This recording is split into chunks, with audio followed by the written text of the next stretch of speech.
The controversial Book of Enoch contains detailed accounts of battles between Archangel Michael and other archangels against the fallen angels who rebelled against God.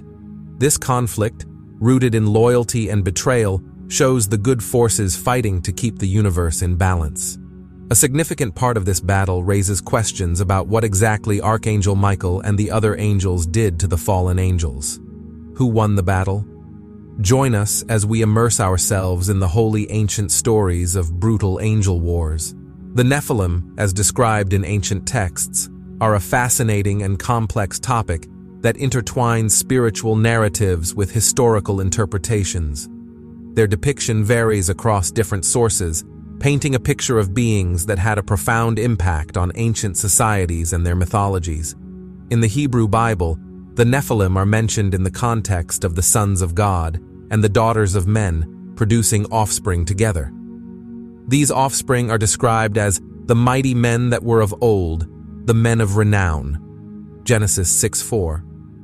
This passage suggests that the Nephilim were of significant stature and renown, possibly indicating their physical size, strength, or both. The ambiguity of Genesis 6:4 has led to different interpretations, with some scholars suggesting the Nephilim were the offspring, while others argue they were the sons of God themselves.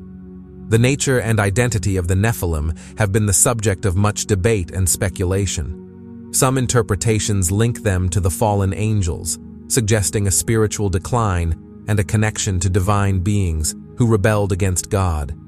This association has fueled various theories about their role in spreading sin and forbidden knowledge among humanity. Moreover, discussions about the Nephilim's survival after the flood and their presence in later biblical narratives add another layer of mystery to their story.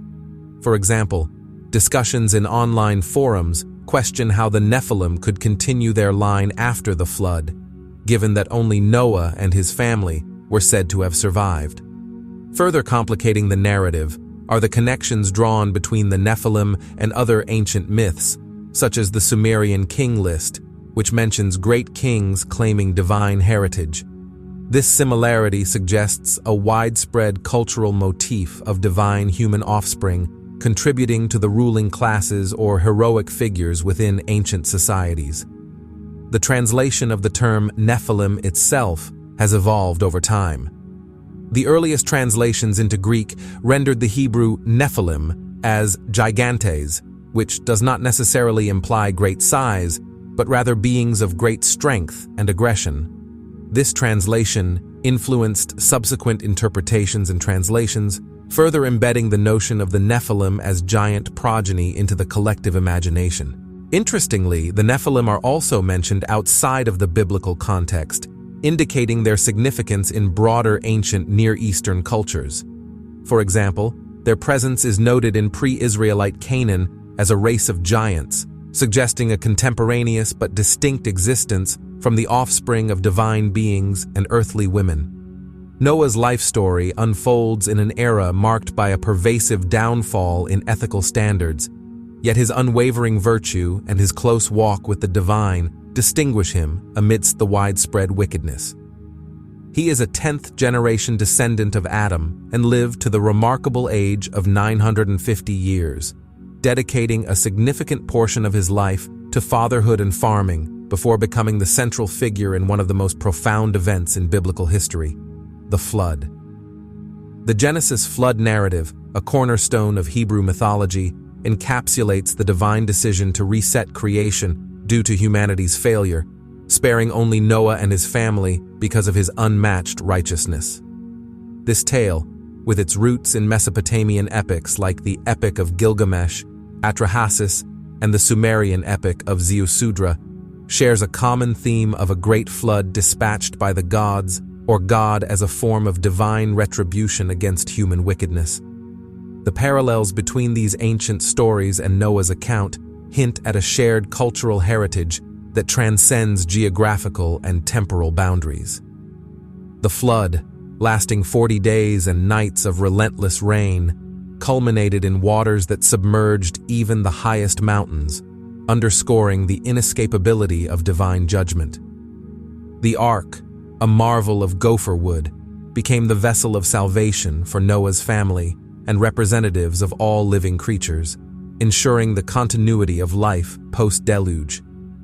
This cataclysmic event, marked by the rise and eventual recession of the waters, symbolized a divine reset, with the ark resting on the mountains of Ararat, not a specific mountain, but a region, indicating the story's symbolic rather than geographical accuracy. After the Great Flood, the story continues with Noah sending out a raven and then a dove to see if there was any dry land. This part of the story shows how patient and trusting Noah was, even when he wasn't sure what would happen next. When the dove finally returned with a green olive leaf, it was a sign that there was hope and that peace was coming. This image of the dove with the olive branch has come to symbolize peace and hope all over the world. Then, when God showed Noah a rainbow, it was a promise from God to people everywhere that he would never use a flood to destroy the earth again. This rainbow was a sign of a new start in the relationship between God and humanity, based on kindness and forgiveness. The tale of Noah is much more than just a story about surviving a disaster and escaping God's anger. It weaves together many profound themes, like being good in a world full of evil, how God is just but also merciful, and the importance of following God's ways. This story is just the beginning of many important promises, especially those made through Jesus Christ later on. It highlights how crucial it is to have faith, to listen to God, and the opportunity everyone has to be forgiven and start fresh. By exploring its rich background that blends real history with storytelling, we can learn a lot about what it means to be human, how God judges, and the never-ending hope for a better future and salvation. This story isn't just about ancient tales, it's about understanding life, how we should treat each other, and the promise of redemption and second chances. Let's dive into a story where gods and humans mix, taking us into the Nephilim's hidden world, the hidden history of Earth's oldest heroes.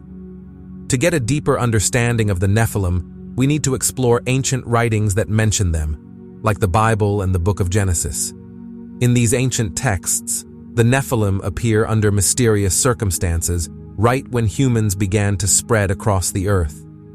The Bible, in Genesis 6:1-4, tells us about the sons of God, who found human women beautiful and chose to marry them. Their children were the Nephilim, known as legendary heroes and famous men of the past. This brief mention is full of mystery and has sparked various interpretations. The name Nephilim comes from a Hebrew word that means to fall, suggesting they were in some way lesser or had lost their standing, which hints that they might have been seen as fallen angels or the fallen ones. This name provides a clue about their mysterious background and possibly noble but now lost status. Some translations of the Bible refer to the Nephilim as giants, a term originating from an ancient Greek Bible translation, the Septuagint, which used the word gigantes. This has led people to imagine the Nephilim as huge, towering figures. Their story isn't just found in the Hebrew Bible, but also in other ancient writings and traditions. For instance, the Book of Enoch, an ancient Jewish text not included in the Standard Bible, provides more detail about the Nephilim. It describes how angelic beings called Watchers came down to earth, had children with human women, and these children were the Nephilim. The Book of Enoch portrays the Nephilim as corrupting influences, teaching humans forbidden knowledge and leading them away from the righteous path, which contributed to the decision to flood the earth. Beyond the religious and mythical stories, there's also a historical and cultural aspect to the Nephilim's tale. Some researchers believe the Nephilim stories might have been inspired by real groups of people known in ancient times for their height and strength, possibly warriors or elite fighters. Over time, their stories could have been embellished into the legends we know today. The Nephilim are depicted as a reason for the flood, illustrating their influence and the widespread corruption and wickedness on earth. They symbolize not just physical might, but also the dangers of crossing moral boundaries, mixing the divine with the human. Today, the debate about the Nephilim continues, touching on theology, history, and even more speculative areas. People hold many different views, from those who take the stories as literal truth to others who see them as symbolic or mythological. Some think the Nephilim stories could be based on real historical figures, perhaps kings or warriors, whose deeds became legendary over time. Their story touches on universal themes like the dangers of pride and crossing forbidden boundaries. The Nephilim, with their unclear origins and the mix of awe and fear they inspire, show us the consequences of such actions. They make us reflect on our limits, the temptation to go too far, and what happens when we do. In modern stories, movies, and games, the Nephilim are often seen as powerful, mysterious figures, somewhere between heroes and villains. This shows how their complicated story has continued to fascinate and inspire people. Looking at the Nephilim story from both mythic and historical angles offers a rich field for exploration. It connects to our interest in the beginnings of evil, the nature of power, and what it means to be human in a world where the divine and monstrous can meet. Thus, the Nephilim remain an intriguing topic for both study and imagination, showing the lasting power of ancient stories to make us think and dream. Digging into the Nephilim's background, we find them at the crossroads of divine and human origins. They're seen as the children of the sons of God and daughters of men, a mix of divine and human that made them stand out. Often thought of as giants due to their great size and strength, the Hebrew word Nephilim actually highlights their fallen status more than their physical size. This interest in the Nephilim spans various interpretations and cultures, from old myths to current discussions. For example, the book of Genesis describes them during the pre-flood times as heroes of old, warriors of renown, suggesting they were not just big, but also significant in old stories and societies. Their mysterious fate, especially after the flood, adds to their intrigue and the variety of thoughts on their true nature and legacy. Links between the Nephilim, Anakites, and Rephaites, ancient tribes known for their size and strength, blend biblical stories with historical and cultural lore. Debates about their real existence and meaning reach into other biblical sections, where Nephilim describes mighty warriors or fallen heroes, reflecting their broader mythological and cultural importance beyond the Bible. The choice to call the Nephilim giants in some translations traces back to the Septuagint, the ancient Greek Bible version, reflecting the translator's aim to show the Nephilim's formidable nature. This aligned them with the giants of Greek mythology, known for their strength and aggression, a connection that later translations and Christian tradition kept. Views on the Nephilim's origins and roles vary, from symbols of moral decline to ties with broader mythological traditions, like those of the Sumerians, Babylonians, Persians, and Assyrians. Some see the Nephilim as key figures in these ancient cultures, influencing creation myths and theological stories. Additional writings, like the Book of Enoch and historian Josephus's works, give more insight into the Nephilim as powerful beings born from divine and human unions. These texts add to the complex web of myths, legends, and interpretations about the Nephilim, showing our long-standing fascination with these ancient, mysterious figures. The fallen angels theory suggests the Nephilim were children of the sons of God, fallen angels, and daughters of men. This view sees the Nephilim as part divine, part human beings who brought increased wickedness and violence, leading to the flood as a divine cleanup effort. The Sethite theory provides a less supernatural explanation, seeing the Nephilim as offspring of Seth's descendants, seen as righteous, and Cain's, known for sin. This mix led to moral decline, with the Nephilim seen as people who strayed from God's favor, contributing to the era's growing wickedness. Now we're going to learn about powerful beings and climb to a place where secrets of gods among us are revealed. Spirit guards of the hidden boundary. In Jewish mysticism, angels play a multifaceted role as divine messengers and intermediaries between God and humanity. These celestial beings are categorized into various groups, each with distinct functions and attributes, reflecting the complexity and depth of Jewish theological thought. Angels are divided into ministering and corrupting angels, angels of mercy, and angels of severe judgment. Their creation is rooted in the earliest days of the universe, with the highest angels formed on the first day of creation, enjoying eternal life, while others, having rebelled, were created on the second day. These beings, composed of fire and water, or the four heavenly elements, mercy, strength, beauty, and dominion, mirror the earthly elements of water, fire, earth, and air.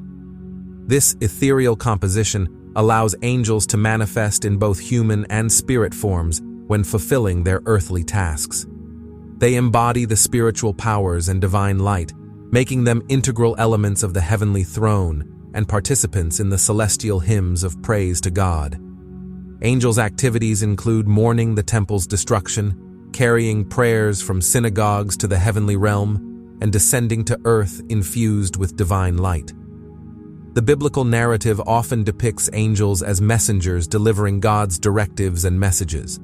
Their appearances range from human-like beings to the more complex forms described in Ezekiel, where they have multiple faces and wings. Notably, in rabbinic literature, angels like Michael, Gabriel, Uriel, and Raphael are seen as chief angels surrounding the divine throne, each with specific attributes and roles. The Midrash and Talmud further explore their characteristics, including debates among angels regarding the creation of humans, their material composition, and their capacity for independent action and argument with God.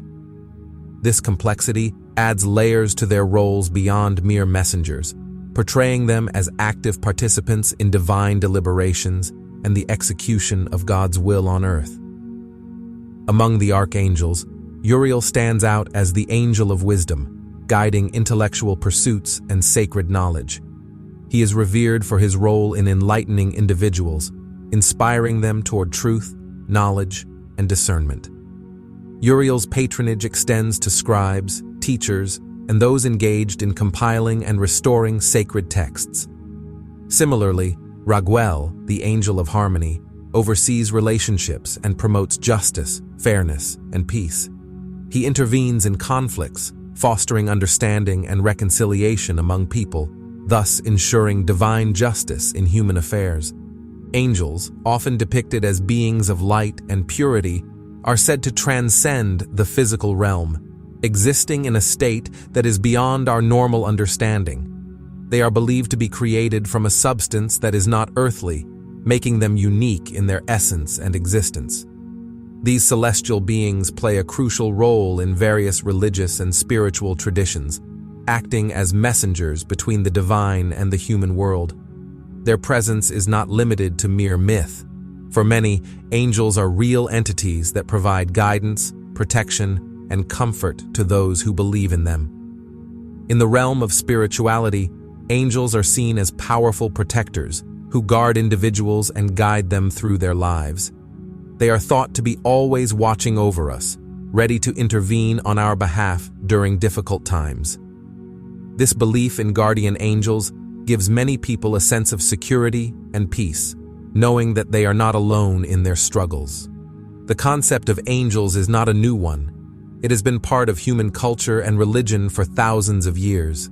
In ancient texts, angels are described as participating in the divine worship of God, singing praises and offering prayers. They are seen as pure and holy beings, dedicated to serving the divine will and assisting in the governance of the cosmos. One of the most fascinating aspects of angelology is the idea that angels can mobilize in response to celestial threats or to aid humans in need.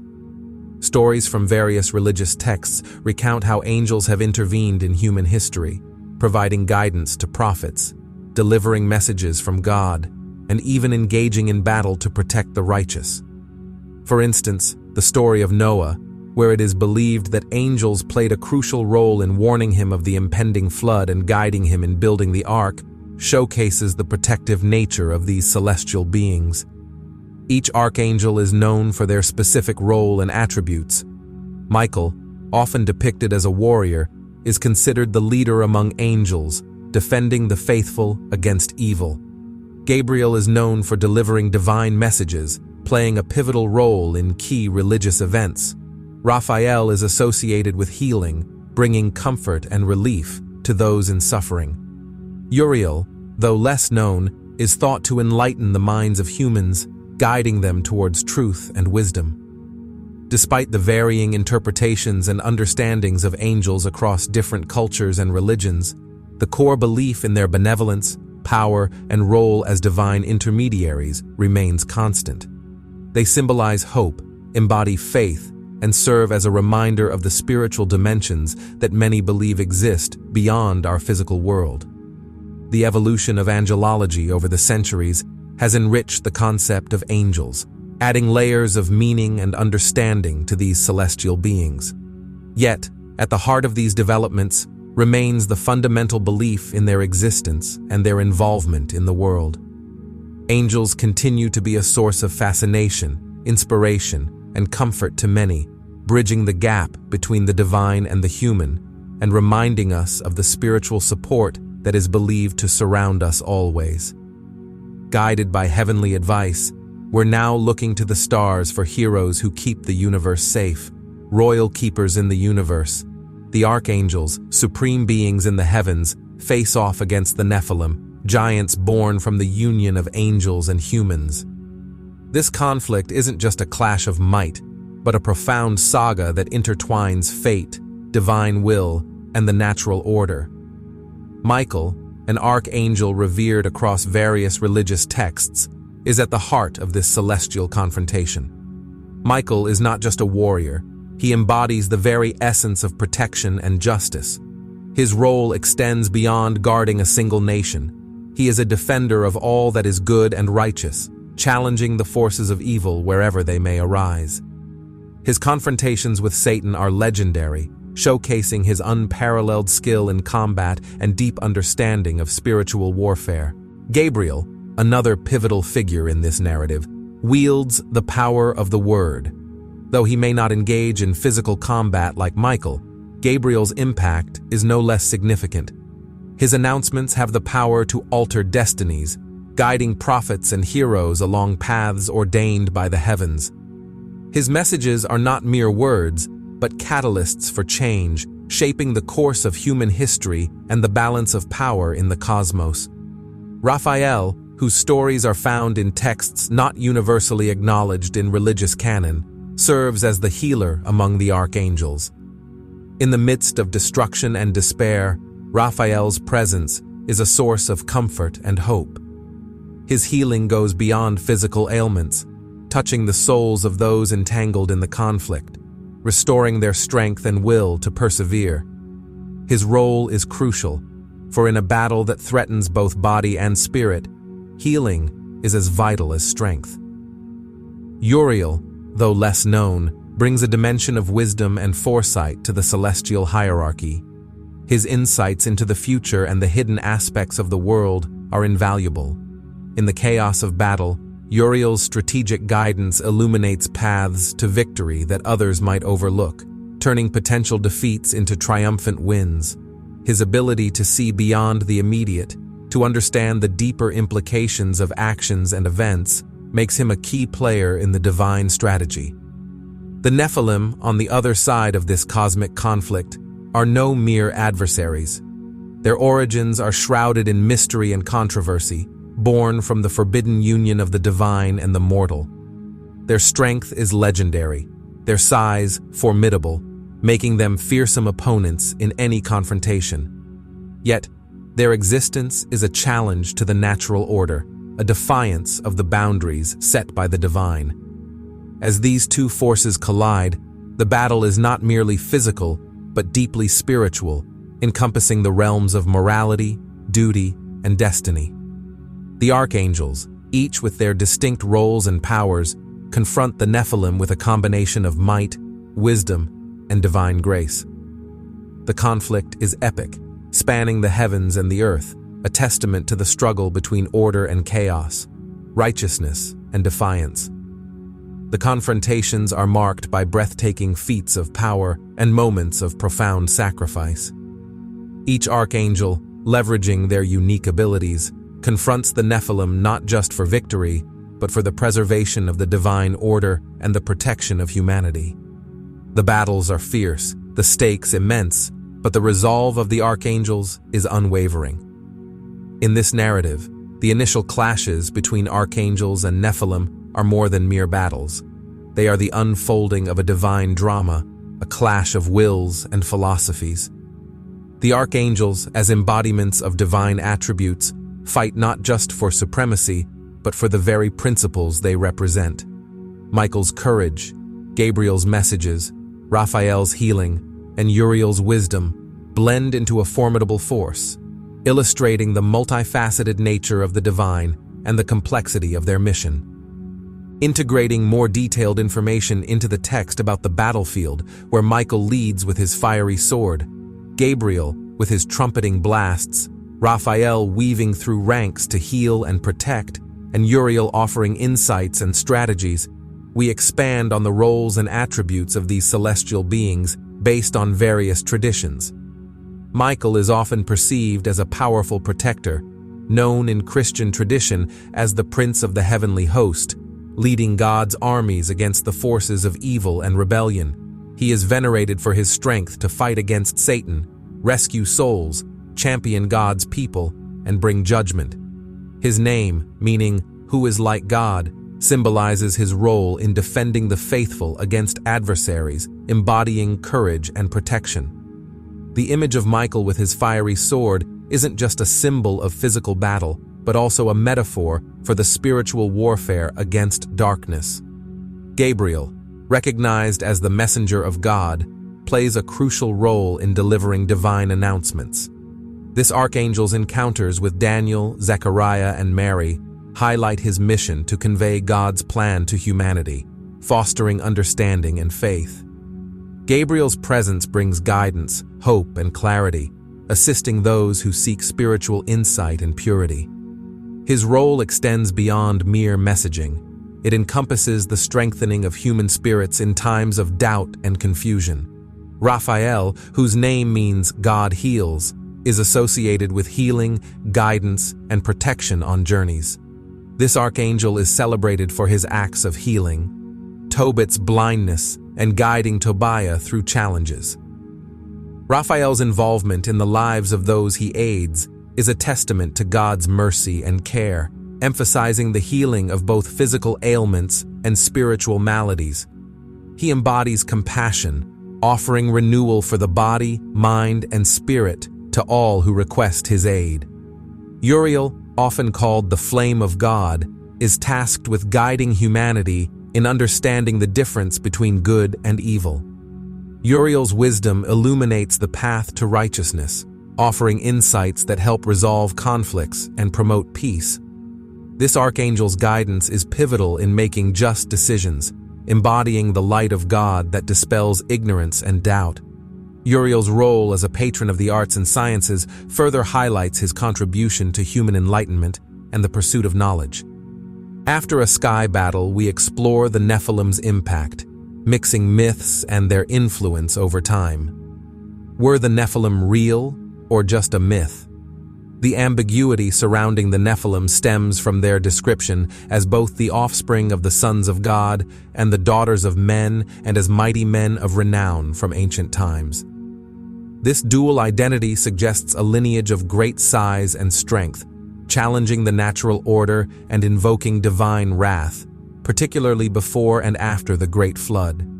The Nephilim's narrative is further complicated by references in Ezekiel 32:27, where they are associated with fallen warriors or giants, adding a layer of mythological depth to their character as beings connected with the underworld and divine retribution. The interpretations of the Nephilim have evolved over centuries, with early translations of the Hebrew Bible into Greek and Latin adopting the term gigantes to convey their formidable nature, not necessarily their physical size but their hybrid divine human essence and chaotic qualities. This translation reflects the Nephilim's ambiguous identity, drawing parallels with the gigantes of Greek mythology, beings born from the earth with a rebellious nature against the divine order. Various theories have been proposed to explain the origins of the Nephilim, ranging from them being the offspring of angels and humans to descendants of Seth, or even fallen men themselves. These theories highlight the complexity of the Nephilim's narrative, suggesting a rich blend of mythology, theology, and ancient history that has captivated scholars and theologians across different cultures and eras. The Sethite view, for example, posits the sons of God as the righteous line of Seth, who intermarried with the daughters of men, leading to a lineage that fell away from divine favor. The Nephilim, as described in biblical texts, were extraordinary beings born from the union of the sons of God and the daughters of men. These beings are characterized by their great size and strength, often associated with the giants of ancient lore. The presence of Nephilim and their influence in pre-flood times are significant in the narratives of Noah and the flood, symbolizing the depth of earthly corruption and the necessity for divine intervention. The story of Noah, amidst this backdrop of chaos brought about by the Nephilim, showcases the resilience of human faith and the hope for renewal. Noah and his family's survival through the flood is a testament to their righteousness and God's mercy, emphasizing the possibility of a new beginning even in the darkest times. This narrative not only illustrates the consequences of wickedness, but also the enduring power of faith. Scholars have different interpretations regarding the identity of the Nephilim. Some view them as the offspring of fallen angels who mated with human women, based on interpretations of biblical texts and ancient Jewish literature like the Book of Enoch. This view suggests that the Nephilim were part divine, part human hybrids, known for their formidable size and strength. Another perspective, the Sethite theory, proposes that the Nephilim were born from the union of the descendants of Seth, the righteous line, and the daughters of Cain, considered the ungodly line, symbolizing a degradation of moral purity through these unions. Do you think the Nephilim were actual giants or just made-up stories? Tell us your thoughts, hit that like button, and don't forget to subscribe for more.